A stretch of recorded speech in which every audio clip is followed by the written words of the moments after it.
dosis de grabación. Entonces, vamos a comenzar a hablar sobre la coagulación sanguínea. Por favor, siempre se hace una introducción en la cual se trata de animar a los estudiantes, motivarlos para que los estudiantes puedan poner mucho más la atención, ¿no? Estimular su interno de los estudiantes, su alma, su espíritu, ¿no? Para que ellos puedan aplicarse, poner su atención y todo con la finalidad de poder comprender y aprender estos conceptos que lógicamente de repente ya están dictándolos en la clase teórica y que ustedes deben de manejar porque sus pacientes que les esperan en el futuro necesitan de médicos que conozcan muy bien la fisiología sobre la coagulación, las teorías de la coagulación. Entonces, y cuando uno se forma así de jovencito, entonces ese conocimiento es como una riqueza que ustedes lo llevan para los años posteriores, inclusive para su profesión, ¿no? De tal forma que es importante para nosotros esta coagulación sanguínea, porque si usted va a ser cirujano y va a operar pacientes, tiene que saber qué cosa es la coagulación, cómo se mide la coagulación, cuánto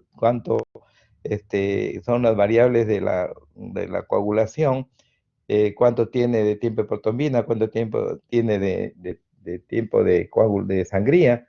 Entonces, estas cosas las tiene que conocer el cirujano, ya sea de adultos o de niños, o ginecólogo, o cirujano de oftalmólogo. Todos los que hacen cirugía tienen que tener. Lo mismo los clínicos. Tienen que manejar sus pacientes, medicina interna o unidad de cuidados intensivos, tiene que saber todos los procesos de la coagulación y la anticoagulación. Entonces, por esa razón es que yo les pido un poquito de atención, ya porque no es mucha la clase, no es muy larga. Entonces vamos a ver qué cosa es coagulación sanguínea. También se llama hemostasia, la coagulación sanguínea se llama hemostasia. Es un proceso fisiológico a través del cual se evita que se pierda sangre cuando un vaso sanguíneo se lesiona. Mire, este concepto es interesante, ¿no? Porque no solamente la hemostasia consiste en evitar que se pierda la sangre cuando se corta un vaso, sino que también se mantenga la sangre en estado líquido porque está circulando dentro de conductos que tienen endotelios y esos endotelios están constituidos por células vivas que están, vamos a decir, eh, produciendo una serie de sustancias como el óxido nítrico, sustancias anticoagulantes, la proteína C, la proteína S, de tal forma que al mismo tiempo, fíjense, otra cosa que tiene que ver del concepto de la hemostasia es que la sangre, evitar que la sangre se coagule en los vasos sanguíneos. O sea, mantener líquido es una cosa y que se coagule, evitar que se coagule en de los vasos es otro mecanismo de la hemostasia. Entonces, no solamente yo les puedo preguntar en qué consiste hemostasia y ustedes me van a decir uno de estos conceptos y yo voy a estar tranquilo porque sé que ustedes tienen este concepto ya que trae desde la secundaria, que dice que la hemostasia es el proceso a través del cual se evita que se pierda la sangre cuando un vaso sanguíneo se lesiona. Está muy bien, es un concepto importante, pero la hemostasia es un concepto mucho más amplio que implica que se mantenga la sangre en estado líquido y que la sangre se coagule en el interior de los vasos, evitar que la sangre se coagule en el interior de los vasos. Ahorita, por ejemplo, ustedes están escuchando que la infección por COVID, eh, la infección por COVID produce un incremento de la coagulación sanguínea a nivel del corazón, a nivel de los pulmones. Entonces, la hemostasia, o sea, el proceso hemostático dentro del cuerpo, no porque nosotros querramos, sino que dentro del cuerpo, la naturaleza es tan maravillosa que evita esto, pero el problema es de que el virus, al entrar al organismo, estimula al sistema inmunológico y este sistema inmunológico produce una gran reacción inflamatoria a nivel local, a nivel sistémico, que hace que se alteren los procesos de coagulación y se altere todos estos mecanismos de mantener la sangre en estado líquido y que evitar que se coagule, ¿no? Entonces son tres conceptos importantes. Bien, continuamos. Entonces, de acuerdo a la literatura que revisamos, el libro que ustedes tienen, del libro del Guyton, que es el texto, dice que la coagulación pasa por tres fases: una fase vascular, una fase de formación del tapón de plaquetas y una fase de formación del coágulo definitivo. Entonces vamos a ver aquí, por ejemplo, cuando se corta un vaso, se secciona un vaso, entonces comienza a salir sangre, pero inmediatamente lo que se va a producir es una vasoconstricción. Es decir, esta vasoconstricción es como que los miocitos del vaso sanguíneo que tiene dentro de la pared músculo liso, que se denomina miocito, se contrae, y entonces al contraerse disminuye la luz, el diámetro del vaso, y con esto, ese mecanismo entonces disminuye el sangrado y la pérdida de la sangre. Es una vasoconstricción. A renglón seguido se produce se produce la formación del tapón plaquetario, que en la cual a través de las plaquetas vamos a ver cómo es que se activan a este nivel y forman un tapón plaquetario. Las plaquetas se activan, se adhieren a las paredes y se activan y se agregan, formando un tapón de plaquetas que vamos a ver a continuación. Aquí luego viene la formación del coágulo definitivo, en la cual ya hay crecimiento de una red de fibrina, ¿no? Aquí estamos escribiendo en una forma general, y luego viene que este coágulo donde hay producción se retrae y forma un tapón bastante fuerte y bastante firme y seguro. En cambio, este tapón plaquetario, también denominado tapón blanco, tiene la particularidad de que cuando se toca o se mueve, inmediatamente comienza a sangrar nuevamente el paciente. Bien, entonces en la fase vascular hemos dicho que cuando se lesiona el vaso venoso o arterial se produce un vasoespasmo, lo cual disminuye el diámetro del vaso con la consiguiente disminución del flujo sanguíneo y la pérdida de sangre, ¿no? Después de la contracción, formación del sí, Dex Sebastián Ruiz Palomino, por favor, Doctor, está. disculpa, me había olvidado de bajar la mano Ah, cuando... ya, ya, no hay problema. Sí, ya, sí, no hay problema, no hay problema, sí. Entonces, fase de la formación del coágulo plaquetario, les decía, en esta fase, que formación de plaquetas en el tapón, vamos siguiendo. Entonces, se produce, como decía, un coágulo lábil o coágulo blanco, cuya característica es la de no tener consistencia. Ustedes tocan el coágulo, se mueve y comienza nuevamente a sangrar. Ahora, las plaquetas, como estamos hablando de la activación, adhesión, agregación de las plaquetas, y secreción de la secreción de los elementos de la plaqueta, de las sustancias que tiene la plaqueta. Entonces, estas plaquetas son discos pequeños de 1.5 a 3 micras de diámetro, y proviene de la fragmentación de los megacariocitos. En la médula esto ya lo conocen. Su número es de 150.000 a 300.000 por milímetro cúbico. Algunos libros dicen que es hasta 400.000, pero en nuestro medio, en el hospital, por ejemplo, del niño donde yo trabajo, es de 150.000 a 300.000. Toda disminución de las plaquetas por debajo de 150.000 se llama plaquetopenia, de plaqueta, que se refiere al nombre de estas células, de estas estructuras, estos discos. Plaqueta y pena, que significa disminución, plaquetopenia. Entonces, disminución de las plaquetas. Y cuando incrementa por encima de 300.000, se llama trombocitosis, porque también a la plaqueta se llama trombocitos. Por esa razón se llama trombocitosis, y en caso de que haya un aumento de las plaquetas por encima de 300.000, y en caso de una disminución de la plaqueta debajo de 150.000, se denominan plaquetopenia. Entonces aquí tienen dos términos que van a utilizarlos toda su vida. Nosotros hemos observado que pacientes a veces tienen disminución de las plaquetas por infecciones, generalmente en forma aguda, infecciones en forma aguda, pacientes que tienen sepsis, por ejemplo, las plaquetas comienzan a bajar, y a veces tenemos que ponerles, cuando llegan a menos de 50.000, hay que ponerles plaquetas para evitar que sangren estos pacientes, ¿no? Por otro lado, cuando suben por encima de 300.000, podría llegar a producir trombosis en cualquier vena vamos a ir de las piernas, del pulmón, del corazón, etcétera, ¿no? Ahora, ¿cuánto dura una plaqueta? Dura entre 9 a 12 días. El promedio 10 días, que hay que acordarse, entre 9 y 12 días, porque le pueden preguntar en el examen. Ahora, un estudio proteómico ha descrito que las plaquetas activadas por trombina liberan más de 300 proteínas diferentes, muchas de ellas relacionadas con las reacciones inflamatorias. Entonces, ¿qué es la proteómica? La proteómica, así como la genómica, es una parte de la bioquímica y de la genética, fundamentalmente la genética, donde se trata de conocer la totalidad de las proteínas que tenemos en el cuerpo. Entonces, a eso se denomina proteómica y es toda una ciencia moderna que está relacionada con una serie de enfermedades por la aparición o desaparición de las proteínas, y todos estos conceptos están dentro de la proteómica, ¿no? Entonces, cuando ustedes vayan a, ya dentro de unos años más, esta proteómica de hecho está avanzadísima ya en el mundo, y lamentablemente en nuestro país, tanto la proteómica como la genómica está automáticamente atrasada por motivos que ustedes ya son conscientes, ¿no? Entonces, vamos a decir, de repente no son conscientes todavía porque pero la situación del país, de la situación económica del país, de un país que lo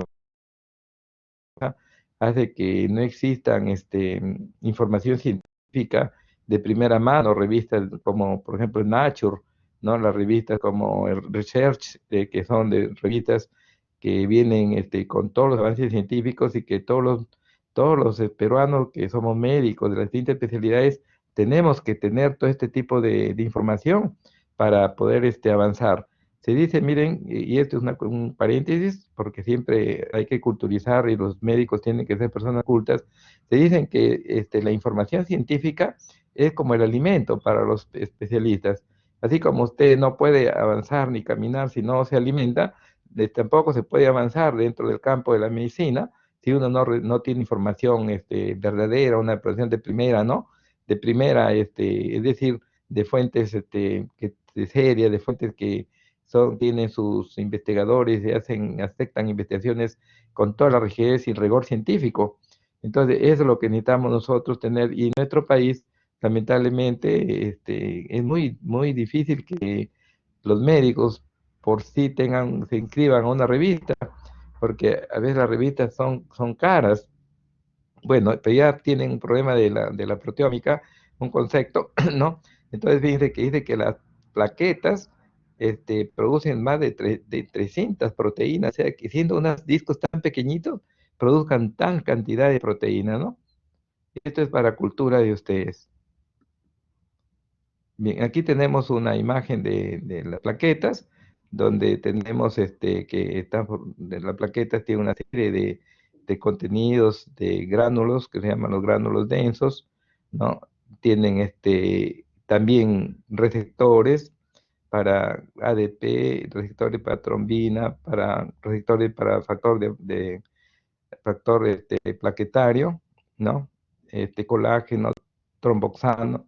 Entonces, todo este tipo tiene sus receptores, pero tiene dos receptores fundamentales que son importantes, y que yo se los voy a mencionar ahorita, y vamos a seguir mencionando y vamos a hablar de cada uno de ellos porque es muy importante. Estos dos receptores, que es el receptor GP2B3A, que es glucoproteína 2B3A. Entonces aquí 2, 3. Entonces el A va en el 3 y el B en el 2. Y así son los científicos que ponen su nombre, ¿no? Entonces es 2B, 3A. Y la glucoproteína 1B. Entonces, a través de la glucoproteína 1B, que es esta, se une al factor de von Willebrand a nivel del endotelio que es lesionado, ¿no? Y ya vamos a ver, aquí les menciono que el factor de von Willebrand circula en la sangre, pero se encuentra también a nivel de- del endotelio, ¿no? Y entonces cuando se lesiona el endotelio porque se corta un vaso, estas moléculas del factor von Willebrand permite que estas plaquetas se adhieran al endotelio lesionado, y entonces se adhieren y estas mismas se activan y producen liberación de estos tromboxanos, por ejemplo. Entonces, al producir tromboxano, más plaquetas se juntan y se agregan a este tipo de plaqueta, de tal forma que se forme un trombo. Pero al mismo tiempo, fíjense, este receptor que se llama el GP2B3A, tiene la particularidad de que esta es otra plaqueta, y entonces el fibrinogen une dos plaquetas, entonces permite la agregación plaquetaria, ¿no? La agregación plaquetaria, la adhesión a las paredes y la agregación plaquetaria que es producido por estos receptores, ¿no? Y también por la liberación de tromboxano, que permite también atraer otras plaquetas para agruparlas y formar el tapón de plaquetas. Bien, entonces, sí, Marco Antonio Chacaltana, sí, dígame. Sí, doctor, disculpe que le corte, perdón. Sí, Sí, yo estuve 2 minutos, entré 2 minutos después porque me botó el sistema, ya, por el pero tema de asistencia. al final me hubiera dicho, porque estás cortándome, ¿no? Por Sí, favor, disculpe, más bien, doctor. Sí. sí, yo no tengo ningún, vamos a decir, ningún interés de que ustedes les ponga que falten, ¿no? Al final me dicen, doctor, por favor, lo que me estás diciendo, Ah, pero me ya, perfecto. desconecto. Sí, sí, por favor, ¿no? Entonces Gracias. les decía que, sí, les decía de que en las plaquetas tenemos los famosos gránulos que se denominan gránulos densos y los gránulos alfa. Entonces tenemos aquí, perdón, estamos que verla. Los gránulos alfa, fíjense, contienen fibrinógeno. Aquí he puesto no, fibrinógeno. Factor de crecimiento elevado a las plaquetas, factor de crecimiento endotelial, factor activador de plaquetas y la P-selectina, que contenidas son sustancias contenidas dentro de las plaquetas. En los gránulos densos tiene serotonina, epinefrina, adenosindifosfato y tromboxano A2. Entonces, esos son los gránulos densos y los gránulos alfa contienen fibrinógeno, factor de crecimiento de plaquetas, el FAP, que le llaman factor activador de plaquetas, que es el FAP, factor de plaquetas, y la P-selectina, que se encuentra en los gránulos alfa. Y los gránulos densos son la serotonina, epinefrina, que si ustedes ya lo conocen, el ADP, que es la adenosindifosfato, y el tromboxano A2. Entonces, aquí es una imagen para poder más o menos tener una idea de cómo las plaquetas circulan dentro de la sangre, ¿no?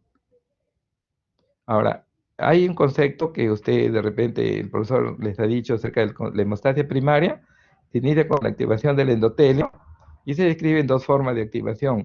El daño físico del endotelio con pérdida de la solución de continuidad del mismo, exponiendo elementos subendoteliales y por activación del endotelio sin daño físico. Entonces, ¿qué sucede? Que cuando se daña o se corta un vaso, entonces hay pérdida de la solución de continuidad, ¿cierto? En el vaso sanguíneo.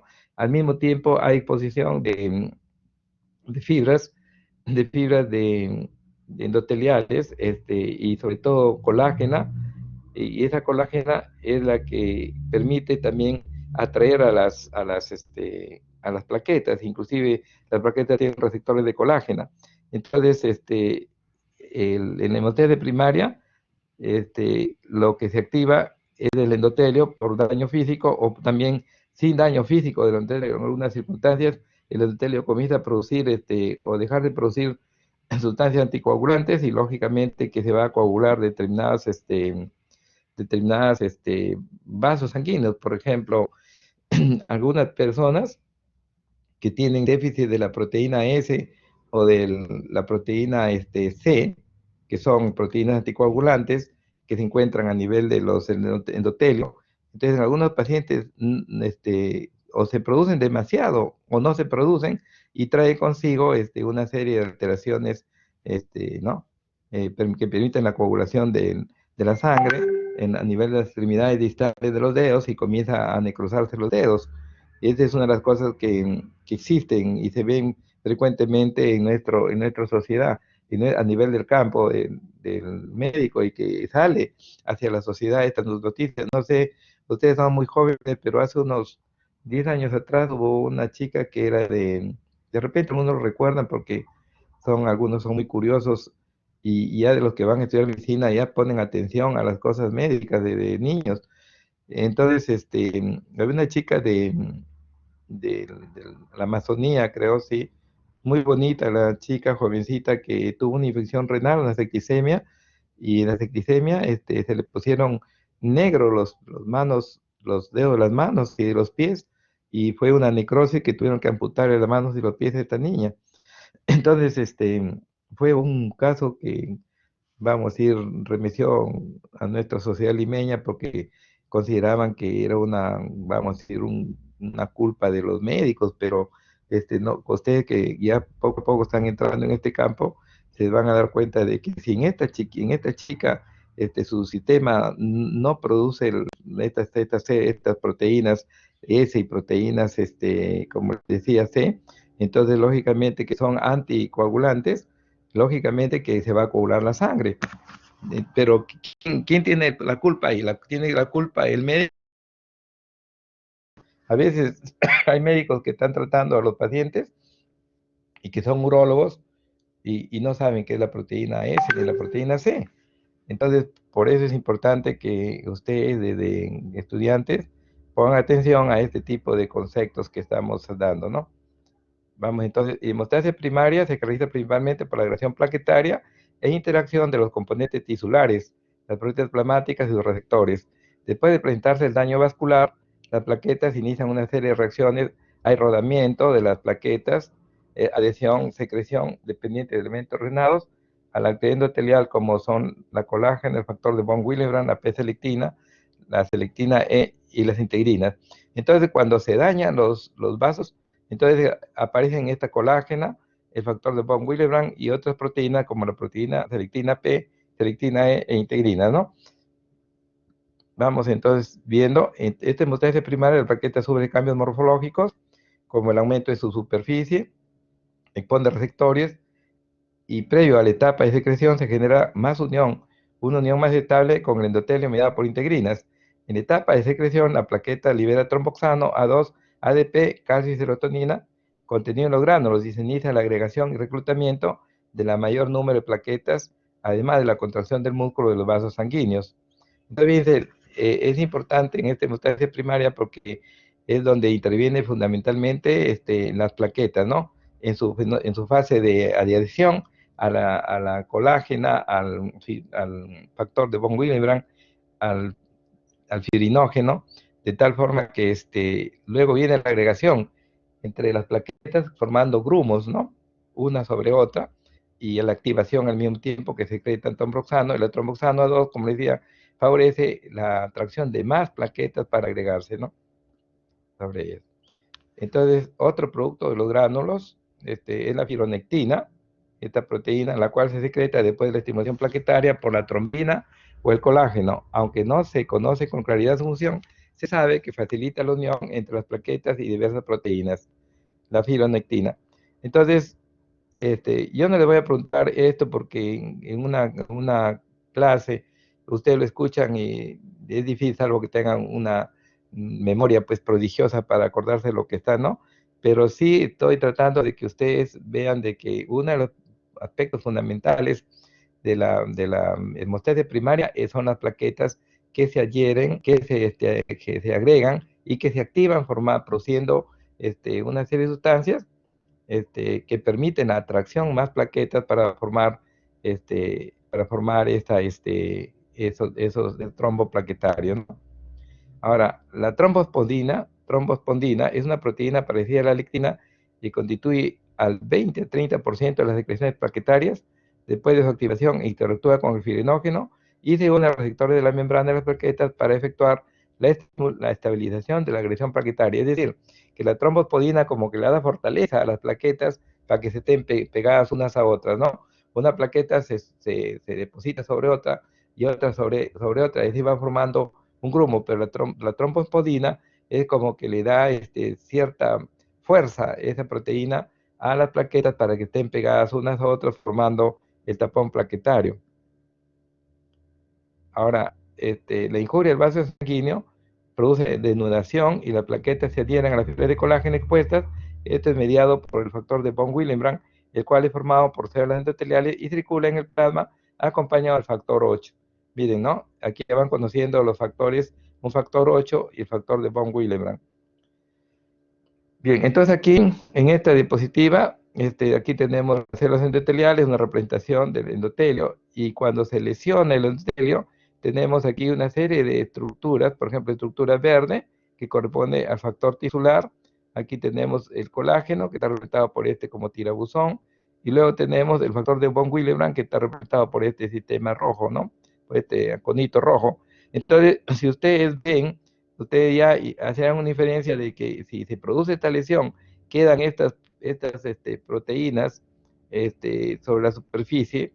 Entonces las plaquetas comienzan a unirse mediante sus receptores al colágeno, al factor de von Willebrand, como le decía, y al factor tisular, de tal forma que se adhieren a ese fenómeno, para que tapone y automáticamente cierre esta brecha. Y luego vienen más plaquetas a dosarse y agregarse 2, 3 líneas o 4 líneas de plaquetas, y ahí se van a agregar el calcio, la trombofosfina, para poder darle fuerza a ese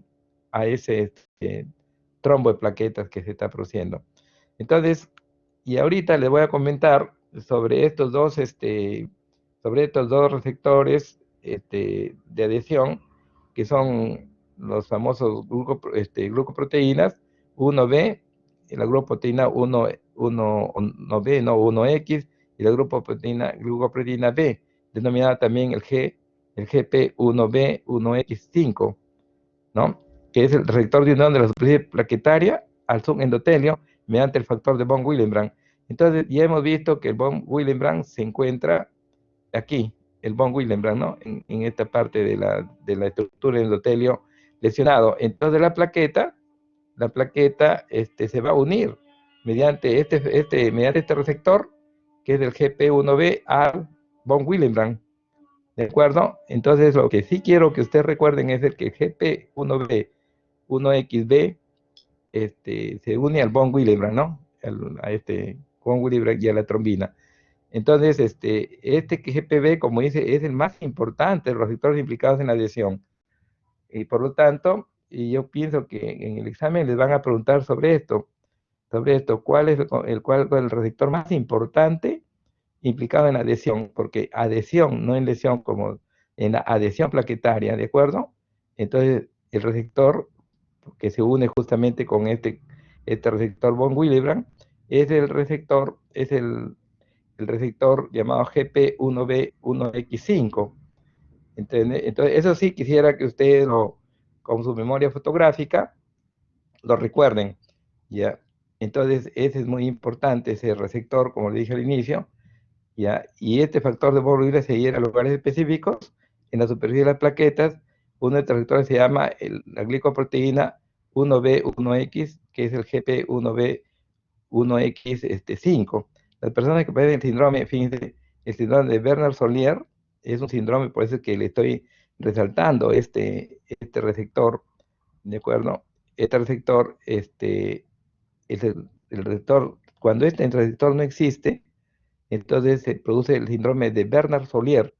No tiene suficiente o carecen de esta glucoproteína, que es el 1B1X, y también aquí lo cortan y es el 5 también, o el que tiene no funciona bien en su plaqueta. Como consecuencia de este defecto, las plaquetas no se adhieren a la pared del vaso sanguíneo, lesionado del modo en que deberían hacerlo, y es difícil que se forme el tapón plaquetario. Entonces, acá vamos a ver si encontramos otra imagen en la cual nos muestra este receptor de plaquetario, ¿no? Ahora, el síndrome de Werner-Solier, aquí faltó la D, en la coagulación normal de la sangre, la plaqueta pasa por un proceso de adhesión. El factor von Willebrand actúa como un pegamento que adhiere las plaquetas a la ruptura en los vasos. El factor von Willebrand se adhiere a ciertos sitios en la superficie de las plaquetas, y estos sitios se llaman receptores. Uno de estos receptores es la proteína 1B, 1X y 5, que decían, ¿no? Algunas veces se escribe GP1B19. ¿Cuáles son los signos que produce la deficiencia o la falla de esta glicoproteína?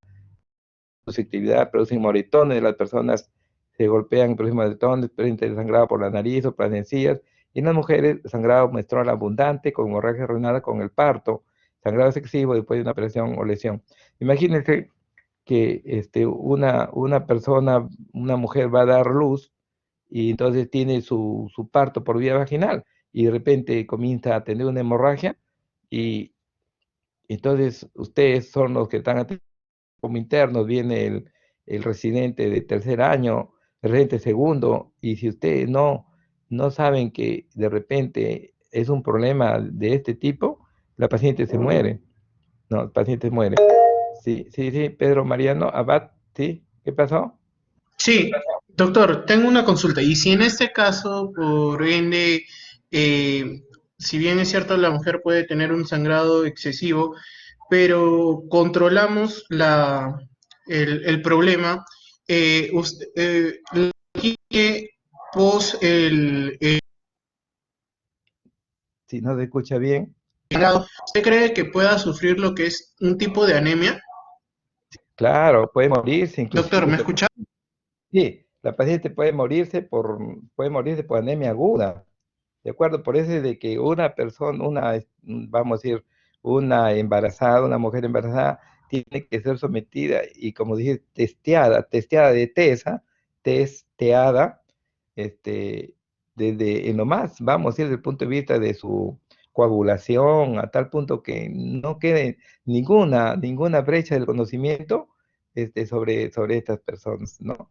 Entonces existen ya, protocolos para determinar si puede tener este síndrome de Werner-Solier, determinan esta glicoproteína en la sangre, de tal forma que, en las plaquetas la determinan, de tal forma que usted, como ginecólogo, entra, perdón, sí, y después le voy a contestar sobre esto, ¿no? Pues estamos, recién ahorita entrando a unos aspectos que quiero que ustedes recuerden, porque les va a venir en el examen sobre este Werner-Solier, que se une al factor von Willebrand mediante la glicoproteína 1B1X, ¿no?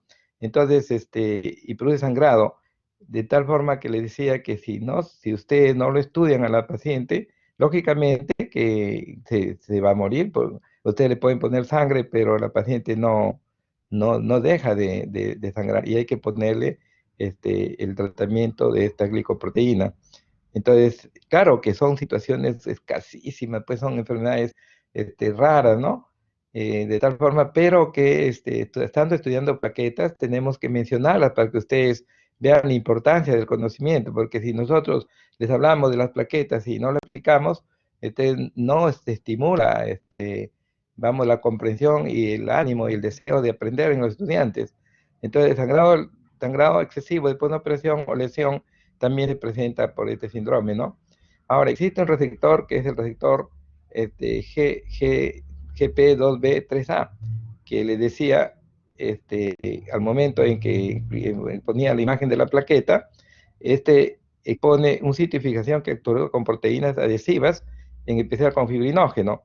Este fibrinógeno, que se encuentra en el microambiente plaquetario, propicia la formación de puentes plaqueta estabilizadas por calcio y trombospontina, lo que garantiza la formación del trombo primario formado por plaquetas. Entonces ya tenemos aquí los dos receptores más importantes, el 2B, 3A, que se une, a fibrinógeno, y el otro receptor, que es que le estamos explicando acá, que es el 1B, 1X, ¿no? Que se une a factor von Willebrand. Entonces, en resumen, el factor von Willebrand se une al receptor de la glicoproteína 1B, 1X, que se encuentra en las plaquetas, y si hay ineficiencia va a formar el síndrome de Werner-Soulier, ¿de acuerdo? Y tenemos estos, receptores de las plaquetas que permiten la interacción con el fibrinógeno y permite la adhesión de plaqueta a plaqueta, y es estabilizada esta adhesión por calcio y trombospodina, lo que caracteriza una formación de trombo primario. Cuando existe, una deficiencia de este receptor, fíjense, en las plaquetas tan pequeñitas, se produce un síndrome que se llama el síndrome de Glassman. Y el síndrome de Glassman, aquí lo vamos a ver. Entonces, la trombastenia de Glassman es un trastorno autosómico recesivo en el cual una reducción grave o ausente de la agregación plaquetaria se debe a alteraciones cualitativas o cuantitativas de la integrina alfa 2B o de la integrina beta, codificado por los genes ITA2B y TGAB3 y relacionado con la glicoproteína 2B3A. Entonces, de todo esto, de ustedes quiero que me recuerden trombastenia de Glassman y glicoproteína 2B3A. Entonces, la deficiencia de esta glicoproteína 2B3A produce la trombastenia de Glassman, ¿de acuerdo? Y esto se une fundamentalmente al fibrinógeno, fundamentalmente para formar la agregación y la activación plaquetaria. Bien, aquí tenemos entonces aquí tenemos una plaqueta que está en azul, aquí otra plaqueta que está en azul, aquí tenemos el receptor 2B3A, el receptor 2B te sale la otra plaqueta y el fibrinógeno en medio, ¿de acuerdo? Aquí también hay otras acciones de la acción de la ciclooxigenasa, la fosfolipasa 2, pero que yo traje esto para hacer recordar este receptor. Bien, síndrome de Grava y Bernard-Solier. Entonces, los pacientes que padecen el síndrome de Bernard-Solier y la trombostena de Gladman presentan una acción plaquetaria deficiente debido a la expresión disminuida ausente de los receptores de glicoproteína que participan en el proceso de adhesión y agregación plaquetaria. Los receptores son el GP1B, 1X, ¿no? B, y el GP2B, 3A respectivamente, ¿no?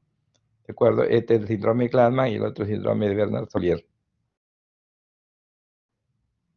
A ver, vamos a ver. Entonces, hemostasia secundaria, y a la hemostasia secundaria, una vez que se formó el tapón hemostático, al desencadenarse la cascada de coagulación, se forma una malla de fibrina y completa el tapón hemostático. Entonces, la característica de esta hemostasia secundaria es la formación de la malla de fibrina que le da una consistencia a este tapón, ¿no? Y no permite, ya no se mueve ni se sale, y automáticamente evita que se pierda la sangre hacia el exterior, ¿no?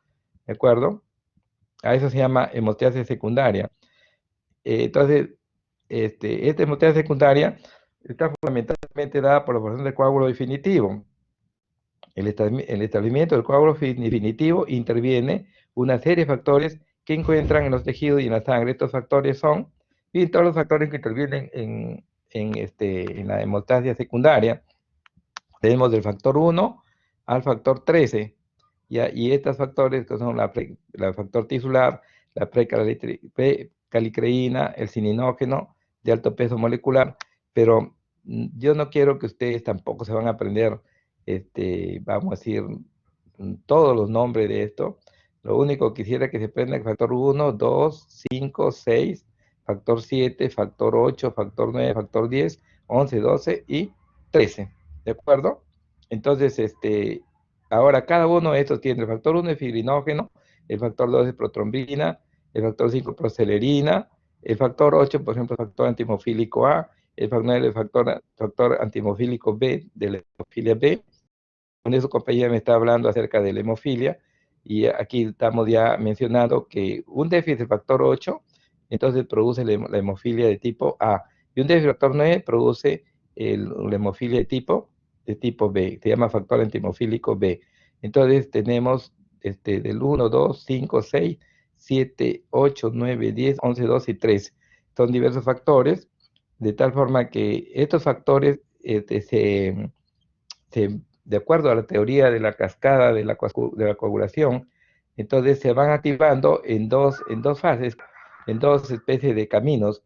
Ustedes tienen dos brazos, dos antebrazos y dos manos, entonces tienen dos miembros superiores, derecho e izquierdo.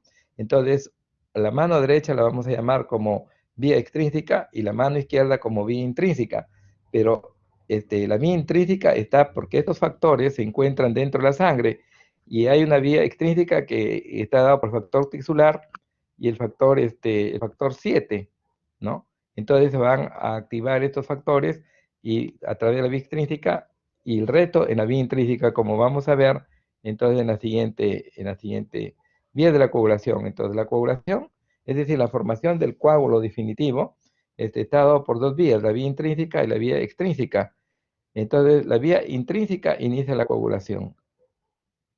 Entonces aquí tenemos la vía intrínseca, bien, todas estas cascadas de coagulación. Ustedes dirán que difícil, pero no es difícil porque es sencillo. Ustedes solamente van a decir, por ejemplo, que la vía intrínseca por acción de estas sustancias, fíjense aquí, dentro de la sangre, estos factores se encuentran dentro de la sangre, y por acción de estas sustancias que lo hemos visto acá, que es la precalicreína y el cininógeno, que se encuentran en la sangre cuando vamos a decir, se traumatiza la sangre, la precalicreína y el cininógeno activan dentro de la sangre a una proteína que es el factor 12, y entonces se obtiene el factor 12 activado. El factor 12 activado actúa sobre el factor 11 y se tiene el factor 11 activado. El factor 11 activado actúa sobre el factor 9, y entonces produce el factor 9 activado. El factor 9 activado junto con el factor 8 activado actúan sobre el factor 10 y lo activan, lo activan. Por la vía intrínseca, activan el factor 10 y se llama la protrombocinasa, es decir, que actúa sobre la trombina y al actuar sobre la trombina, junto con el factor 5, lo transforma en trombina. Y la trombina, por acción, la trombina tiene acción sobre el fibrinógeno y lo transforma en fibrina. Y la fibrina se polimeriza por acción y se estabiliza por el factor 13 activado, ¿de acuerdo? Porque la misma trombina activa el factor 13, el 13 activado permite la estabilización y la polimerización de la fibrina, ¿no? Entonces, repito, aquí tenemos la vía intrínseca, el cininógeno, la precalcitoína, activa el factor 12 activado, activa el factor 11, el factor 11 activa sobre el factor 9, el factor 9 activado junto con el factor 8 activado, activa el factor 10, y factor 10 activado es la vía final común, tanto en la vía extrínseca como la vía intrínseca. La vía extrínseca está, es decir, la que está externa, es el factor 7 activado por el factor tisular. El factor tisular y el factor 7 activan el factor 10, y este factor 10 también se llama proconvertina, actúa sobre la protrombina para transformarla en trombina, la trombina actúa sobre el fibrinógeno para transformarla en fibrina, y la fibrina se polimeriza formando redes de fibrina, la cual se estabiliza por acción del factor 13.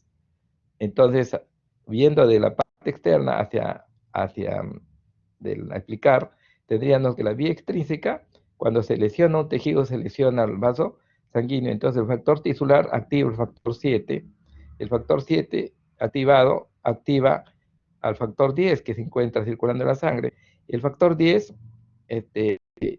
también activa la protrombina, y la protrombina se transforma en trombina, y la trombina actúa sobre el fibrinógeno para transformarla en fibrina, y esta fibrina se polimeriza, ¿no? Esta es la vía extrínseca y esta es la vía intrínseca, ¿no? La vía intrínseca que tiene los factores 12, factor 11, factor 9 y factor 8.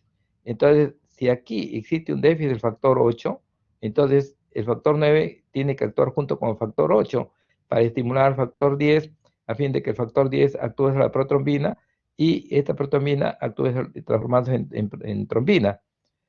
Entonces, si no hay factor 8, no se va a producir la coagulación y por lo tanto va a haber sangrado.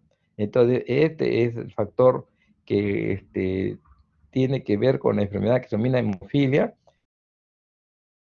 que su compañero estuvo preguntando, y que se denomina también enfermedad de los reyes, porque uno de los reyes que dicen que sufría esta enfermedad en la historia de la medicina era un rey de Rusia, un hijo de uno de los reyes de Rusia, y ahí tenía en juego un famoso monje que se llamaba Rasputín, creo se llamaba este monje, que tenía la particularidad de hacer que cuando este niño sangraba, para el sangrado, no sé si lo hipnotizaba o tenía algún otro tipo de procedimiento, pero en esa época no se conocía este factor 8.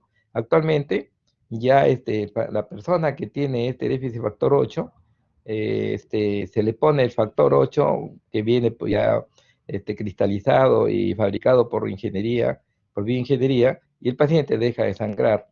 Entonces, este es muy importante porque ya automáticamente la vida de estos jóvenes que sufren de la hemofilia tipo A, anteriormente no podían hacer nada porque cualquier golpe les producía hematomas, no podían hacerse una herida porque sangraban profusamente. Entonces, actualmente ya con este factor 8 que está fabricado, ya automáticamente este problema ha dejado de ser todo una preocupación tanto para el paciente como para los familiares, porque los jóvenes van a la universidad y llevan su factor 8 justamente ya metido en una jeringa, ¿no? En la cual se saca el sello y se puede aplicar en el caso de que el paciente tenga algún traumatismo, alguna lesión, ¿no? Y ahora tenemos el factor 9 que también viene activándose por acción del factor 11, y si el factor 9 falta, entonces tenemos una hemofilia del tipo B, de tipo B. Y otra cosa otra cosa que es importante, que también la vamos a mencionar en la diapositiva, y no que estoy aprovechando aquí para poder hablarles de que la protrombina, la protrombina es una proteína que es formada por el hígado y que en el hígado lo trae a partir de la vitamina K. La vitamina K es absorbida a través del intestino como una vitamina liposoluble, como una grasa. Entonces el hígado lo transforma en protrombina, a la vitamina K, y la protrombina entonces tiene que transformarse en trombina para la trombina actuar sobre el fibrinógeno. Ahora, si un paciente, por ejemplo, tiene un problema dentro del intestino en el cual no pasa bilis al intestino, y no pasa bilis en el intestino, no se absorben las grasas, y por lo tanto tampoco se van a absorber las proteínas, perdón, las vitaminas que son liposolubles, que son la D, la E, la K y la A. La palabra DK nos recuerda los 4 tipos de vitaminas que son liposolubles, y dentro de ella la que estamos hablando es esta que es la vitamina K, y la vitamina K, entonces el hígado lo toma y lo transforma en protrombina por un mecanismo bioquímico que ustedes lo van a estudiar cuando estén llevando esta parte de las vitaminas. Entonces, si la persona, como decía, no tiene bilis, entonces no se absorbe las grasas, no se absorbe vitamina K, y al no haber protrombina, ¿qué va a pasar con el paciente? Si no hay protrombina, el paciente, si lo operan, puede sangrar el paciente. Entonces, cuando nosotros estamos trabajando, yo que soy cirujano pediatra, he visto que algunos cirujanos no le dan importancia a esto. Miren cómo es la vida, ¿no? Algunos cirujanos piensan que tienen mano divina y piensan en su mente que pueden entrar a operar a un paciente que desconocen el nivel de protrombina, y que les digo esto porque no quisiera que ustedes sean cirujanos de esa categoría. Ustedes tienen que, a un paciente que lo van a operar de cualquier parte del organismo, tienen que tener su nivel de protrombina automáticamente dentro de los niveles normales. Y si la protrombina, un paciente que tiene, por ejemplo, una hepatopatía, ¿no? Y entonces, si sabemos que por hepatopatía no va a formar protrombina, entonces hay que darle vitamina K. Hay que dar vitamina K porque el paciente no ha absorbido vitamina K, y entonces no forma protrombina, y la protrombina es muy importante para la coagulación. Y si no se le da vitamina K endovenosa para que forme protrombina, en el caso que no tenga bilis en el intestino, el paciente automáticamente va a sangrar en el postoperatorio. Entonces, la protrombina es una proteína que procede de la vitamina K, y la vitamina K se absorbe cuando hay bilis dentro del intestino. Y si hay una enfermedad que no permite el pasaje de bilis al intestino, entonces no se va a poder absorber la vitamina K, y por lo tanto la protrombina va a disminuir su nivel. Y al disminuir su nivel, entonces lógicamente si se hace una herida en el hígado, el paciente muere. Y he visto cuando era residente algunos cirujanos que hacían caso omiso a esto, entraban a operar el hígado de un niño y el paciente sangraba, sangraba, sangraba, y no se podía mejorar, ¿de acuerdo? Entonces, hasta a veces algunos morían, ¿no? Entonces, eso es lo que tenemos nosotros que evitar, porque a través de estos estudios bien hechos, donde el profesor les recalca la importancia de esta vitamina en el proceso de coagulación, yo creo que ninguno de ustedes, como cirujanos que serán en el futuro, van a cometer el error de no medir el tiempo, como vamos a ver, el tiempo de sangría, el tiempo de protrombina, el tiempo de tromboplastina, y los anticoagulantes, como son la proteína C y la proteína S. Entonces, vitamina K y coagulación, aquí estoy repitiendo lo que se ha dicho, algunos de los factores de la coagulación requieren vitamina K para su síntesis completa. Estas proteínas incluyen el factor 2, que es la protrombina, factor 7, factor 9 y factor 10, así como 2 proteínas reguladoras, que es la proteína C y la proteína S. Sí, perdón, un minutito, sí. César, estoy en clase. Sí. Ya, perdón, disculpen. Entonces, interviene en la formación de los factores 2, 7, 9 y 10. ya no solamente el factor 2, que es la protrombina, sino el factor 2, 7, 9 y 10. Entonces, para que ustedes se acuerden, entonces 2 más 7 es igual 9. 9 y luego al 9 sigue el 10. Entonces son los factores que dependen de la vitamina K, así como las proteínas reguladoras, proteína C y proteína S. Entonces, yo les puedo preguntar, porque les estoy enseñando mnemotecnia, cuáles son los factores, y esto les va a venir en el examen también, seguro. ¿Cuáles son los factores dependientes de vitamina K? Y ustedes me van a decir 2, que es la protrombina, el 7, el 9 y el 10, porque 2 más 7 son 9, y luego sigue el 10, ¿no? ¿De acuerdo? Entonces, por favor, no se vayan a estar mirando el cielo cuando les pregunte, porque la respuesta está en que el factor dependiente de la vitamina K, fundamentalmente les he dicho que es la protrombina, ¿cierto? Pero también de la protrombina es 2, luego viene el factor 7, luego viene el factor 9 y luego viene el factor 10. Esos son los factores dependientes de la vitamina K. Bien, digamos entonces, ¿cuál es el rol de la vitamina K en la coagulación sanguínea? Y la vitamina K interviene en la formación de protrombina, la cual es producida por el hígado. Para la producción de la vitamina K se requiere las sales biliares.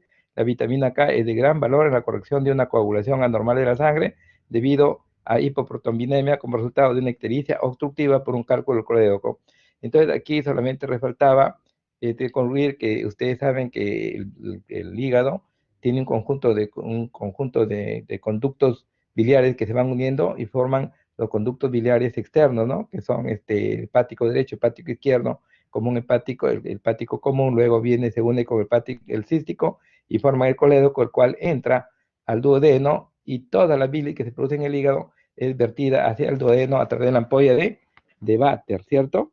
Ahora, cuando hay un cálculo o un tumor en el conducto que drena la bilis desde el hígado hasta el intestino, en este caso en el colédoco, se va a producir lógicamente una ausencia de bilis, y al no haber bilis, lógicamente no se va a absorber la vitamina K, porque la vitamina K es liposoluble, y entonces como no se puede hacer soluble debido a la falta de esta sustancia que es la bilis, entonces no se absorbe vitamina K y no se va a producir protrombina, ¿cierto? Eso está claro. Y aquí para también resumirle la vía extrínseca, que es el factor 7, se activa por el factor tisular, el factor 7 en la vía extrínseca, actúa sobre el factor 10. El factor 10 es la vía final común de las dos vías, tanto intrínseca como extrínseca. El factor 10 actúa sobre la protrombina, transformándola en trombina, y la trombina actúa sobre el fibrinógeno, transformándolo en fibrina, y esto se forman las redes ¿no? de fibrina. Entonces, existen dos tipos de pruebas, de exámenes, que uno que es el tiempo de protrombina, que es el TP, tiempo de protrombina, y es el otro tiempo parcial de tromboplastina activado, que es el TTP. El TTP entonces evalúa la vía intrínseca, ¿no? Y el PT, el TP, que es el tiempo de protrombina, evalúa la vía extrínseca. De tal forma que todos los factores del factor 12, factor 11, factor 9, factor 8, factor 10, son automáticamente evaluados a través de este examen, que es el tiempo parcial de tromboplastina, el TTP. Y la vía extrínseca, que es el factor 7, el factor tisular, ¿no? Es evaluado fundamentalmente por el tiempo de protrombina. Entonces ya tenemos dos exámenes que son justamente lo que vamos a tratar de ver en unos minutos. Entonces aquí ya tenemos el primer examen, que un cirujano, cualquier médico que va a operar, tiene que hacer este estudio sine qua non, es decir, es un estudio sin el cual no se puede operar a un paciente. Ya, el tiempo de sangría. Y el tiempo de sangría es un test global que evalúa la formación del tapón plaquetario, que se forma como resultado de la adhesión de las plaquetas a la pared de los vasos y la subsiguiente agregación. Entonces, fíjense, el tiempo de sangría evalúa, pero le van a preguntar, ¿qué evalúa el tiempo de sangría? El tiempo de sangría, el tiempo de sangría, tiempo parcial de tromboplastina, tiempo parcial de tromboplastina, tiempo parcial de tromboplastina en castellano. En inglés, es tromboplastin time partial, ¿no? Partial, sí.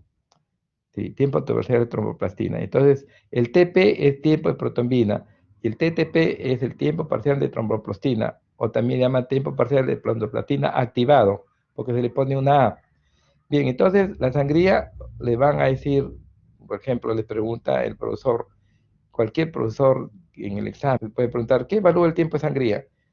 Ahora, a mí me han pedido que al finalizar cada capítulo, les haga una prueba escrita donde les pregunte a ustedes sobre los temas que hemos expuesto. Entonces, de repente yo les pregunto en el examen, ¿qué evalúa el tiempo de sangría? Ustedes van a decir, el tiempo de sangría evalúa la formación de tapón plaquetario y el resultado de la adhesión de las plaquetas. O sea, la formación de tapón plaquetario y adhesión de las plaquetas a la pared de los vasos sanguíneos.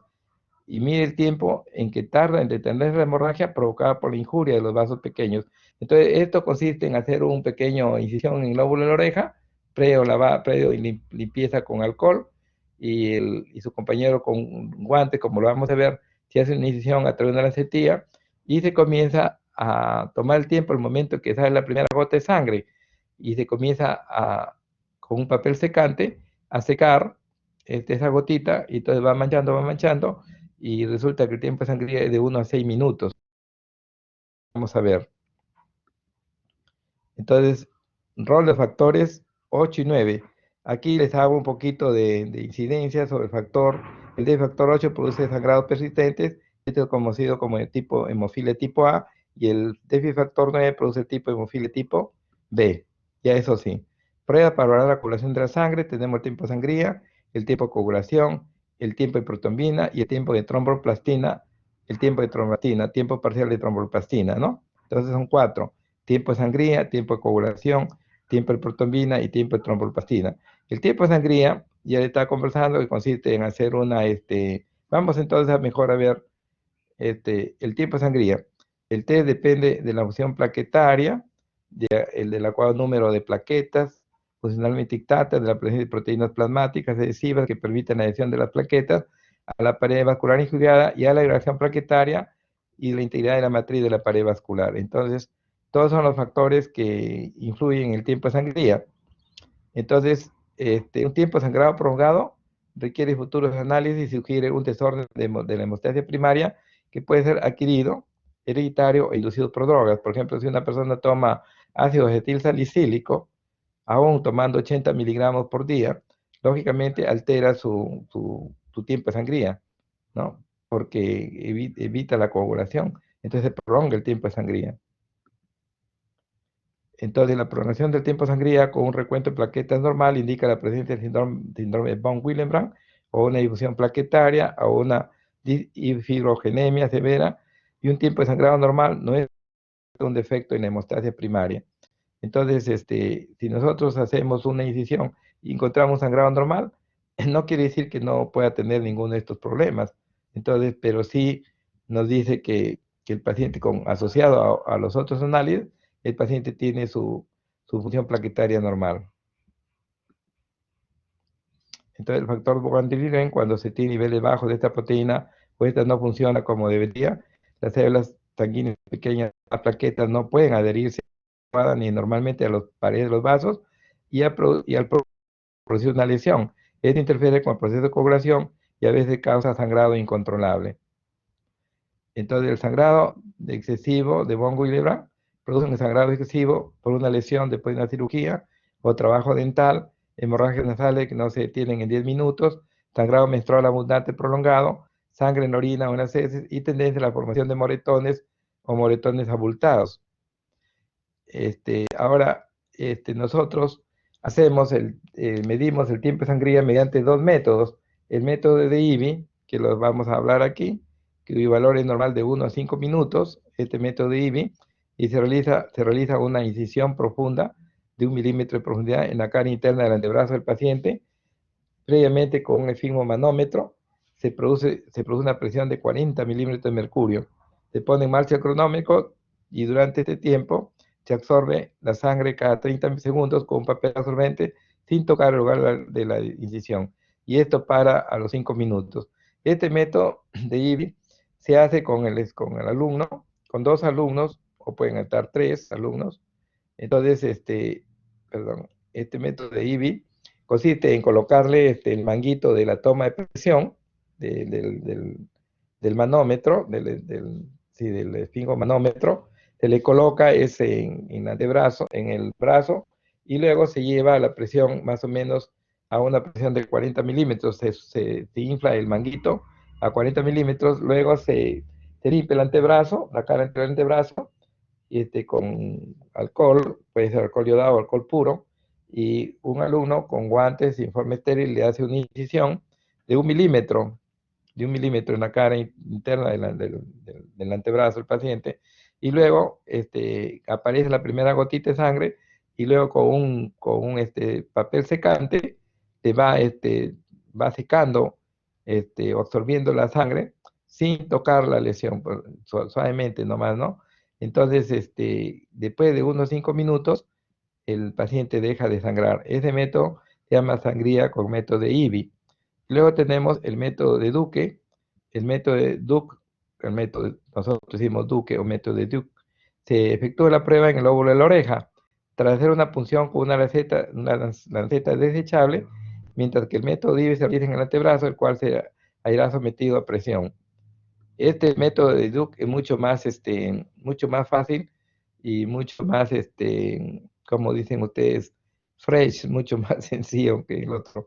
Entonces, consiste en desinfectar con alcohol el 70% de la zona de desarrollar la punción, dejar secar la zona, generalmente es en el óvulo de la oreja, realizar la punción sin presionar la zona, con un círculo de papel de filtro, usando el borde y de canto, tomar contacto con la gota para que el papel la absorba, teniendo especial cuidado de no contactar con la lesión. Repetir el paso cada 30 segundos porque el alumno va contando cada 30 segundos, cuenta 1 hasta 30, 1, 2, 3, 4, 5 hasta 30, y cada 30 segundos va tocando la gota de sangre, entonces se va manchando en diversas partes el papel secante, y de repente llega un momento en que ya no bota la sangre, no manda sangre de la herida, y ese indica el punto de término de la sangría. Entonces se está midiendo este tiempo desde que aparece la primera gotita hasta que desaparece. Entonces ese tiempo aproximadamente es de 1 a 6 minutos.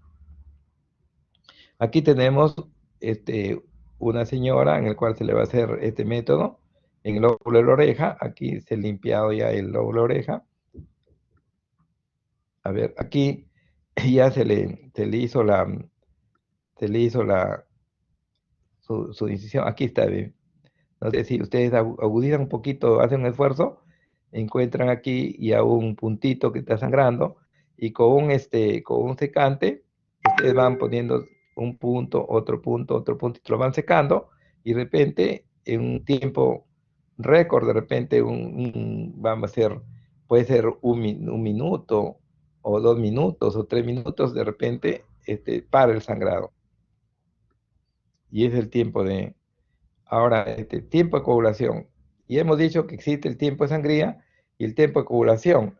El tiempo de coagulación ¿en qué consiste la coagulación de la sangre? Ustedes se sacan, se hacen una incisión en la yema del dedo y lo ponen sobre una lámina, entonces lo dejan ahí a la acción de la intemperie. Lógicamente la sangre, 6 a 12 minutos se coagula y se forma como una gelatina dura. Entonces, coagulación de la sangre. Entonces, hay un método para poder medir el tiempo de coagulación de la sangre, que es el método de coagulación de Lick-White.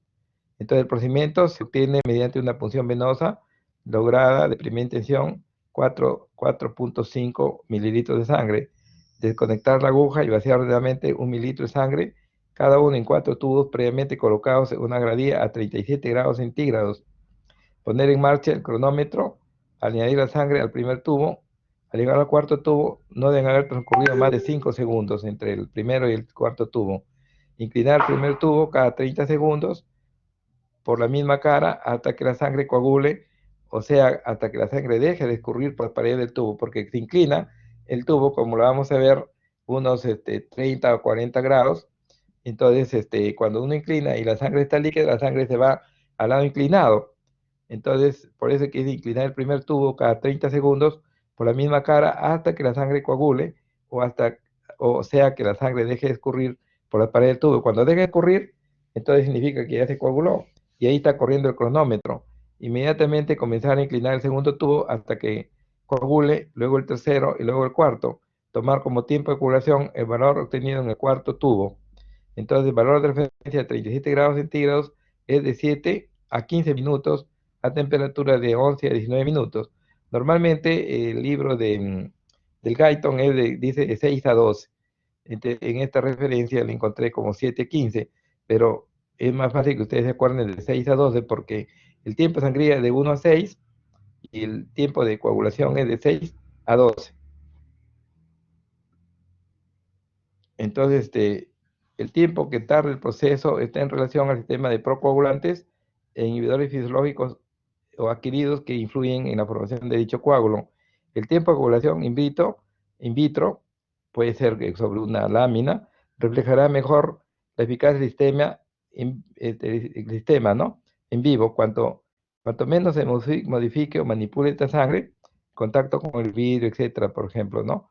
Entonces, este tiempo de coagulación in vitro reflejará mejor la eficacia del sistema in vivo, ¿no? El tiempo de coagulación ha sido un método útil en control de terapias de anticoagulantes con heparina, reemplazado actualmente por otras pruebas de mayor sensibilidad y reproducibilidad. Un tiempo de coagulación normal no descarta la existencia de trastornos de la coagulación, pero un tiempo prolongado es siempre índice de un defecto severo, de la misma que puede haberse una deficiencia de cualquiera de los factores que intervienen en la formación del coágulo de fibrina, con excepción de los factores 7 y 13, ¿no? Pero el factor 7, como ustedes saben, interviene en la vía extrínseca y el factor 13 solamente tiene la acción de darle consistencia al coágulo. Sin embargo, el método es mucho más sensible a los defectos de los factores que intervienen en la activación por contacto y en la formación del activador intrínseco de la protrombina. Utilidad clínica, evaluación global del sistema de coagulación y monitoreo de la terapia con heparina. Aquí, por ejemplo, nosotros estamos viendo una persona que atende el tren de coagulación, en la cual, claro, aquí la inclinación es así del tubo para ver si la sangre que está aquí se inclina hacia acá, se va hacia este lado, ¿no? Vamos a ver. Otras pruebas de coagulación son el tiempo de protrombina, el tiempo de tromboplastina parcial activado, ¿no? Y el tiempo de trombina, que también es normalmente nosotros en nuestro país raras veces tomamos el tiempo de trombina porque nosotros utilizamos más el tiempo de protrombina y el tiempo de tromboplastina. Y el tiempo de trombina en algunos hospitales también lo hacen. A estas tres pruebas se suma el dosaje de fibrinógeno como pruebas mínimas en determinadas clínicas asociadas con hemorragias. Entonces tenemos el tiempo de trombina, el tiempo de protrombina y el tiempo de tromboplastina parcial activado. El tiempo de protrombina. El tiempo de protrombina, o también llamado TP, se utiliza para evaluar la actividad de 5 factores de coagulación: el 1, el 2, el 5, el 7 y el 10. El tiempo de coagulación se alarga cuando alguno de estos factores no se detecta, pero es en una cantidad suficiente o es defectuoso. Su valor del tiempo de protrombina es de 10 a 13.5 segundos, el tiempo de protrombina. Cuando el proceso de coagulación de la sangre tarda un tiempo anormalmente largo, esto puede ser un indicador de deficiencia de vitamina K, una deficiencia de enfermedad hepática o una deficiencia de factores de coagulación que ocurre como en la hemofilia, en la enfermedad de von Willebrand, cuando el tiempo de protrombina está automáticamente deficiente, ¿no? Ahora, índice de sensibilidad internacional, esto ya es una cosa que le estoy poniendo yo como una especie de agregado, porque el sílabo nos pide solamente hasta el tiempo de protrombina, el tiempo de tromboplastina, pero por si acaso es necesario que ustedes sean personas cultas, que ya desde ahora se les hable del índice de sensibilidad internacional, que es el ISI, y el índice que es perdón, el ISI y el INR. Entonces vamos a ver qué cosa es esto para poder, para que ustedes tengan una idea. El índice de sensibilidad internacional, los valores Quick, o sea, el valor es Quick, se llama el método, porque el doctor Quick ideó el método para poder determinar tiempo de protrombina, ¿no? Entonces, teniendo el tiempo de protrombina, nosotros podemos hacer el índice de sensibilidad internacional. Los valores Quick medidos en distintas tromboplastinas, porque existe para esta prueba del tiempo de protrombina que utilizarse una sustancia que se llama tromboplastina. No se pueden comparar la tromboplastina que utilizan en el Hospital del Niño, por ejemplo, de Breña, con la tromboplastina que utilizan, vamos, el Hospital del Niño de San Borja o el Hospital del Seguro Social.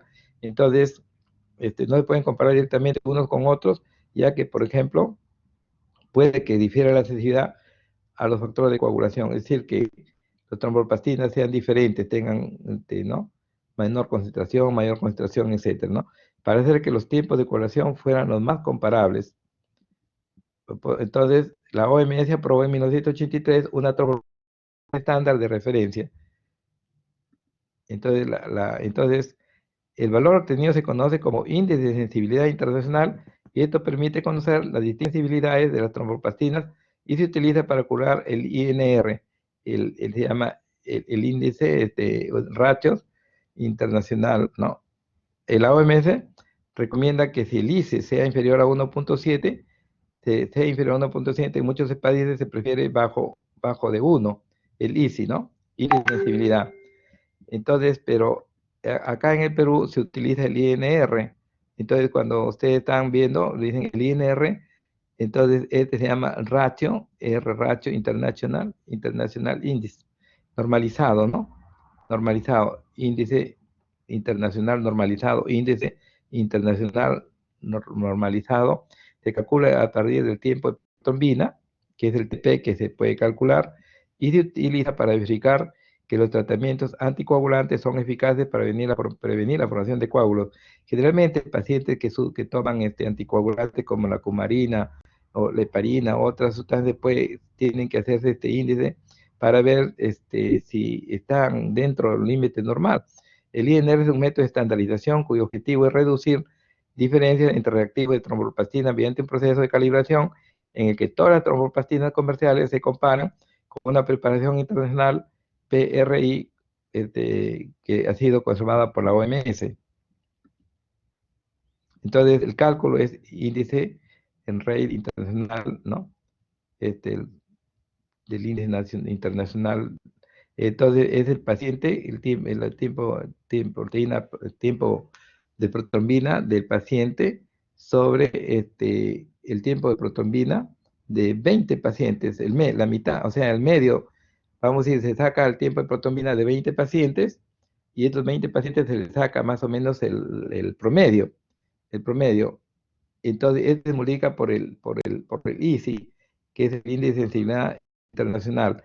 Entonces, vamos a hacer el cálculo acá. Entonces, el tiempo de tromboplastina, el tiempo de protrombina, TP normal, medio, TPNM, es la medida geométrica del tiempo de protrombina de un mínimo de 20 individuos sanos en una población de laboratorio definida. Por ejemplo, el tiempo de protrombina de un paciente que recibe tratamiento con anticoagulantes orales es de 64 segundos, que es 18% del quick. El tiempo de protrombina en el plasma normal es de 22 segundos, o sea, 100% del método de quick. El ICI de la protrombina utilizada es 0.93. Esto ya viene en cada inserto del insumo, que es la tromboplastina, viene el ICI, que es 0.93. Sustituyendo este valor en la forma de respuesta más arriba se obtiene el INR. Entonces es 64 sobre 22, ya, multiplicado por 0.93 y nos da 2.7 de INR. Esto significa un tiempo de coagulación que es 2.7 veces más prolongado que el estándar. ¿De acuerdo? Entonces, para esto nos sirve el INR, pero simplemente para que ustedes tengan una idea de qué es el INR y qué es lo que nos expresa, ¿no? Entonces, nos expresa, por ejemplo, en este caso, el paciente que tomaba cumarina está en 64 segundos su tiempo de protrombina. Entonces el promedio de las personas sanas es 22. Entonces 64 entre 22 multiplicado por 0.93 nos da 2.7, lo cual nos dice que es 2.7 más prolongado que el estándar, o sea que este 64 es 2.7 más prolongado que el estándar, ¿no? Cuanto más prolongado es el tiempo de coagulación del paciente, más elevado es el INR. Entonces ya tienen ustedes un concepto de lo que es el INR, que está relacionado con el tiempo de protrombina y con el ICI, ¿cierto? Con el ICI. Ahora, el tiempo parcial de tromboplastina, la PTT, es una prueba que informa sobre la normalidad o alteración de los niveles de factores que intervienen en la vía intrínseca, ya lo habíamos dicho, del mecanismo de coagulación. La expresión tromboplastina parcial se refiere a los componentes fosfolipídicos de la tromboplastina, los cuales son extraídos por cloroformo. Esta tromboplastina parcial o cefalina, en presencia de un activador y calcio, promueve la formación de trombina de plasma en estudio. Como dijimos, esta prueba explora la vía intrínseca en la cual están implicados factores 12, factor 11, factor 9, factor 8, factor 10, factor 5 y factor 1, que es el fibrinógeno, dando valores prolongados cuando uno o varios de estos factores no se encuentran a niveles normales. Entonces, lo que ustedes deben recordar es que el tiempo de tromboplastina activado, que es esto, nos investiga la presencia de cualquiera de estos factores, ¿no? La vía intrínseca fundamental, factor 12, factor 11, factor 9, factor 8, factor 10, factor 5 y factor 1. Entonces, esa es la importancia. Lo que yo les puedo preguntar al finalizar la clase, ¿para qué sirve el tiempo de tromboplastina? Ustedes miren, sirve para evaluar la vía intrínseca. Y esa vía intrínseca, si ustedes me dicen factor 12, factor 11, factor 10, factor 9, factor 10, factor 8, factor 5, tiene la máxima nota, pero solamente diciéndome, si ustedes me dicen que la vía intrínseca, también van a tener su nota buena, porque están acordándose lo que justamente el profesor quiere que ustedes recuerden, ¿no? Y si hicimos tiempo de protrombina, evalúa la vía intrínseca, que es el factor 7 y el factor tisular, ¿no? Nada más. El factor 7, el factor 2, factor 5, el factor 7, que son de la vía extrínseca. Bien, vamos entonces a ver. Valores normales. Cada laboratorio debe hacer el rango de referencia para lo cual realizará la prueba en 20 pacientes normales sanos de distintos sexos entre 15 y 70 años. Si el valor de referencia hallado coincide con el inserto, se puede adoptar dicho rango de referencia como propio.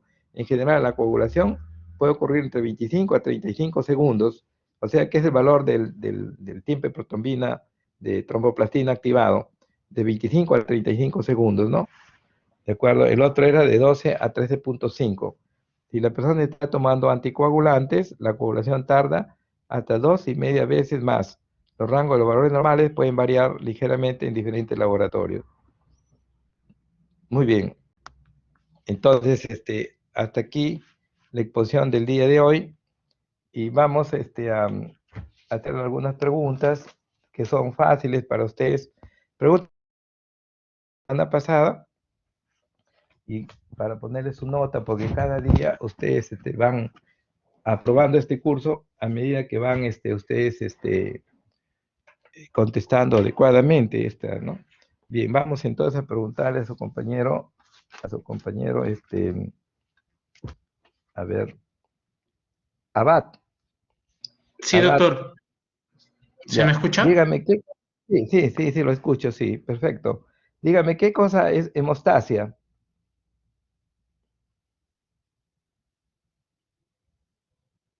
¿Qué cosa es Bien, hemostasia? doctor. Hemostasia.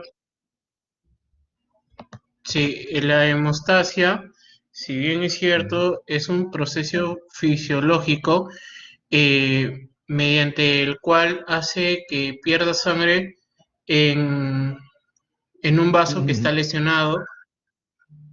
Puede ser No, a ver, está consciente de lo que me está diciendo, porque usted no debe aprender de memoria, estimado Pedro, ¿no? Porque usted me está diciendo que es la pérdida de sangre de la hemostasia, así lo he escuchado. A ver, dígame de nuevo, ¿qué cosa es la hemostasia? Sí, es un, este, eh, es un proceso fisiológico. La hemostasia es un proceso fisiológico que hace cuando un vaso sanguíneo se lesiona, pierda sangre. O sea que la hemostasia es un proceso fisiológico que hace que cuando un vaso sanguíneo pierda sangre, ¿eso es la hemostasia? ¿No es lo contrario?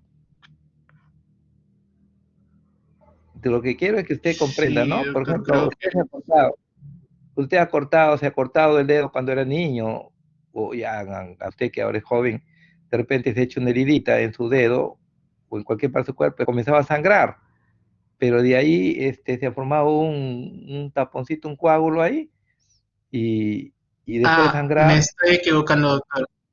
Sí, Claro, tiene claro, toda la sí, razón. La sí, hemostasia es el mecanismo que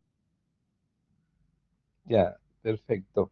El mecanismo que evita la coagulación de la sangre. Bien, vamos a ver a Céspedes. Céspedes, a ver, Sí, doctor. dígame, ¿qué otro concepto existe de hemostasia? ¿Qué otra cosa, a qué se extiende el concepto de hemostasia? ¿A qué otro proceso? Am, bueno, según lo que entendí, la hemostasia es un Sí. proceso que consiste en que la sangre se mantenga en estado líquido y evitar que se coagule. Muy bien, perfecto, ¿no? Usted sí estaba atenta a la clase. Muy bien, ya, muy bien. Perfecto. Entonces, Chalcatana sí está presente. Sí, doctor. Sí, sí, Chalcatana. Dígame, ¿qué otro concepto implica la hemostasia? Bueno, yo tengo bajo mi concepto, ¿no? Que es un conjunto pues, son varios mecanismos, ¿no? El cual, o procesos, el cual puede, son procesos, el cual esto interviene en procesos hemorrágicos, ¿no?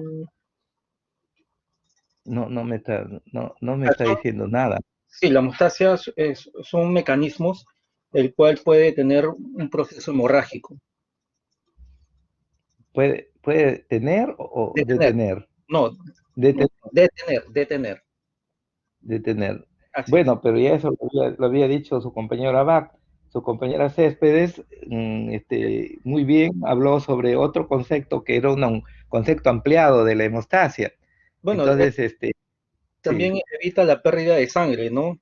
Tras una rotura bueno, vascular. ya eso es la pérdida de sangre, eso es el concepto común, pero yo le he dicho un concepto extendido de lo que es la hemostasia, un concepto extendido, un concepto que va más allá de del Cuando concepto. la función primaria y secundaria, la que usted explicó No, hace un no, momento, no, la, no, la cuestión es de que, por ejemplo, ¿cómo se mantiene la sangre líquida dentro del, ¿no? También es hemostasia, o no es hemostasia ese concepto. mantiene la sangre en un estado líquido, ¿no? El cual permite la Claro. circulación de los vasos sanguíneos. Y esto Y suprime otra, la salida de la sangre desde el espacio intervascular a través de un vaso lesionado. no necesariamente que esté lesionado, porque usted, por ejemplo, ahorita está saludable, está escuchando esta conferencia, por sus vasos sanguíneos está circulando sangre y esa sangre no se coagula. Entonces, ese proceso de la coagulación de la sangre que intervienen factores anticoagulantes, porque la sangre tiene procesos procoagulantes y anticoagulantes, entonces todo eso es hemostasia, ¿entiende? Que el proceso de mantener la sangre líquida dentro de sus arterias, de sus venas, sus capilares, eso también es hemostasia, ¿entiende?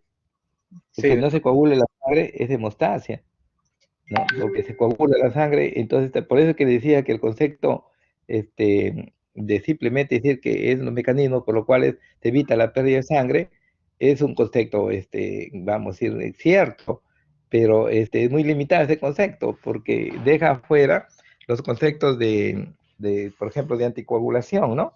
que también están dentro de la hemostasia. Claro, Muy eso bien, fue vamos. Sí, con lo que muy se hizo bien. con boxeanos, leucotrienos, la cascada plaquetaria. A eso me refería yo. Está bien, está bien. Vamos, todavía no le he preguntado a nadie sobre las fases de la coagulación. A ver, vamos a preguntarle a su compañero Garro. Garro, Sí, doctor. dígame, explíqueme las fases de la coagulación sanguínea, las fases. ¿Recuerda o no?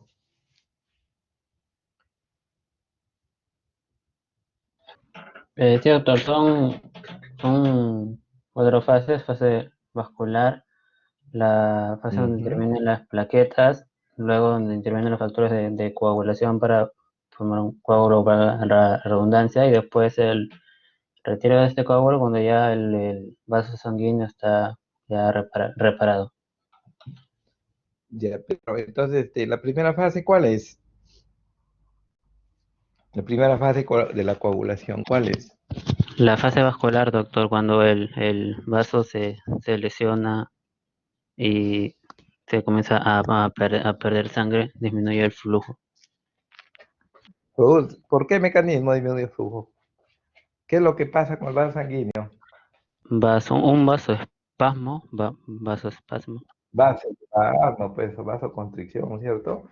Eso es muy importante porque usted tiene una arteria, por ejemplo, de medio centímetro y que está botando sangre. De repente el vaso se le contrae y usted le evita que pierda, trae a la mitad, ¿no? Entonces es muy importante. Muy bien, Garro. Muy bien, vamos a preguntar entonces a su compañero, Ruiz, Ruiz Sebastián, Sí, doctor. Ruiz, dígame, ¿cuáles son la función de las plaquetas? La formación de un tapón a nivel del endotelio. La formación del tapón. ¿Y cuáles son los mecanismos para que se forme ese tapón? Los receptores plaquetarios, por ejemplo, el GP1B 9 y 5, con el factor Ujú. von Willebrand, si no me equivoco. Perfecto, perfecto. Muy bien, hasta ahí nomás, ¿ya? Vamos, porque no le van a preguntas para el resto de sus compañeros. Solís, Solís, Sí, doctor. Dana, Solís, dígame, ese factor que está hablando su compañero, que permite la unión de plaqueta a plaqueta con efilinógeno, ¿qué tipo de receptores? ¿Cómo se le denomina ese receptor? Mm,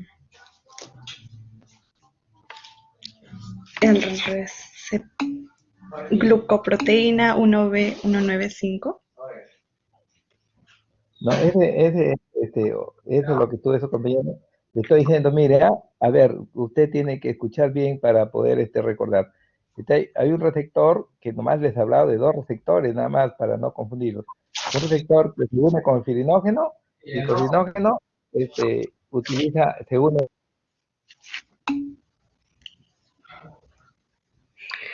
¿Podría repetirlo otra vez que no se escucha bien? Es que está haciendo bullying en su casa, pues, señorita. Entonces, dígale a sus amigos, sus hermanos, que está en clase y que por favor respeten su clase, ¿no? Porque estoy escuchando voces ahí, entonces no, lógicamente no me escucha. La cosa es de que yo le pregunto, cuál es el receptor que permite vamos a decir, adhesión, la adhesión plaquetaria o la agregación plaquetaria, agregación, que significa que unas plaquetas se unan con otras y Dos, formen un 2B2A sistema. con fibrinógeno. El 2A, ¿cómo se llama? 2B, 2B2A. 2B, 3A, 2B3A con fibrinógeno. eso es, pues, justamente, ¿no? Y es importante, le está diciendo que les iba a preguntar eso. Muy bien, vamos entonces a hablar, a ver, Presente, doctor, presente. Vilches, dígame, estamos hablando de los receptores más importantes de en qué consiste la trombostenia de Gladman. ¿Por qué se produce eso? Se produce por la déficit del receptor GPIB 9 y el 5. Muy Y bien, muy bien. ¿Mm? Sí, muy bien. Vilches Zavala, Sí, profesor. y dígame, ¿en qué consiste la coagulación o la formación del coágulo definitivo de la sangre? ¿Y qué cosa tiene que suceder para que se produzca ese coágulo definitivo? Bueno, el cálculo definitivo era eh, eh, tenía que haber unas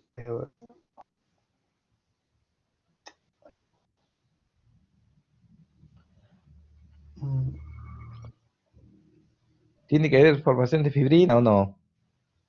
sí, una de febrina, ¿Y para que se forme fibrina, qué necesita? Ya necesitan fibrinógeno, una fibrinógeno. muy bien, ¿y fibrinógeno de dónde procede? De dónde procede? ¿Y quién actúa sobre el fibrinógeno? El fibrinógeno, ¿cómo se llama este? La trombina, ¿La qué? la trombina, La trombina, me di cuenta. Sí, entonces, ¿y la trombina de dónde procede? de la protrombina. Claro, a eso me estoy refiriendo, ¿no? Muy bien, vamos entonces a seguir viendo. Perfecto, entonces, Zavala, ¿no? Zavala. Muy bien, entonces, ¿sí? ¿Alguna pregunta? Pedro Mariano Abad, ¿sí? ¿Sí, Abad? Sí, doctor. Sí, Sí, doctor. Pero algo adicional, no sé si, o sea, si bien es cierto la trombina sí, se fue su... de lo que viene, lo que es el fibrinógeno, y doctor, ¿me escucha? Sí, sí, le estoy escuchando, pero ¿qué cosa me Doctor, está diciendo? Que si bien es cierto que la trombina, este, la trombina viene de lo que es la protombina. claro, Es importante lo que es la vitamina K para lo que es la coagulación final. claro, porque si usted no tiene protrombina, entonces no se va a producir trombina. Y si no hay trombina, no se va a actuar esta sobre el fibrinógeno para transformarlo en fibrina. Entonces, lógicamente que por eso es el que hay sangrado en los pacientes que tienen vamos, el tiempo de protrombina disminuido. Y les decía de que un paciente que tiene un cálculo en el colédoco y que no permite la llegada de bilis hacia el intestino, 5 días no permite, o sea, está obstruido en 5 días, entonces inmediatamente el hígado comienza a disminuir la formación de protrombina y los niveles de protrombina se vienen abajo y el paciente está expuesto a sangrado.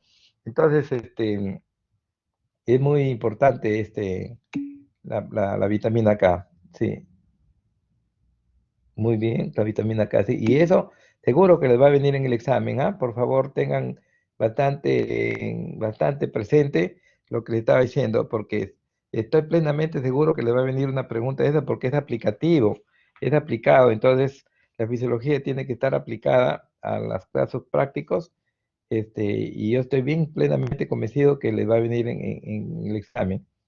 Y si no les viene en este examen, les va a venir en el examen de gastroenterología, porque muchas de las cosas que estoy diciendo las recogemos para la fisiología digestiva.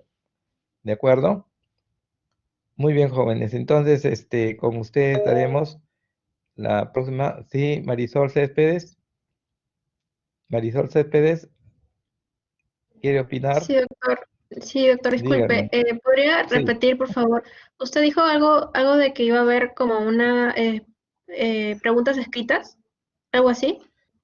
Ah, bueno, sí, me han dicho que los que les tomen un examen así, preguntas escritas, y yo les voy a poner acá, por este mismo sistema, les voy a poner unas, preguntas, ¿no? Y ustedes cada uno me lo responde, pues, si me hace llegar por este mismo sistema, ¿no? Porque creo que aquí hay para hacer preguntas, ya este mismo sistema para hacer unas preguntitas. Y si no se puede, ya solamente con las preguntas que yo les he hecho, que tienen sus notas, ¿no? Inclusive, a mí me han pedido este ciclo que les pide que tomen un examen así escrito, ¿no? De la práctica. Y bueno, me están pidiendo, vamos a tratar de hacerlo, pero son las mismas preguntas que les pongo que les hago así en clase, ¿ya? ¿De acuerdo? Que les tomo oral. Las mismas preguntas van a hacer. ¿De acuerdo? Sí, doctor, entonces usted nos avisaría si es que va a ser oral o escrito. Oral ya ustedes están dando su paso oral. Este paso oral ¿no? Lo que voy a evaluar es si es factible tomarles las mismas preguntas en forma escrita, pero de todos los 4 capítulos que vamos a hacer. ¿De acuerdo? O sea que estas preguntas que yo les estoy haciendo, les puede venir en un examen escrito y ustedes lo contestan porque todos están escuchando las preguntas, las respuestas y cómo deben responder, ¿no? ¿Está de acuerdo? Sí, doctor, gracias. Muy bien, perfecto. Entonces, con ustedes nos estaremos viendo el próximo viernes. Muchas gracias por su atención. Buenas noches. Gracias, doctor.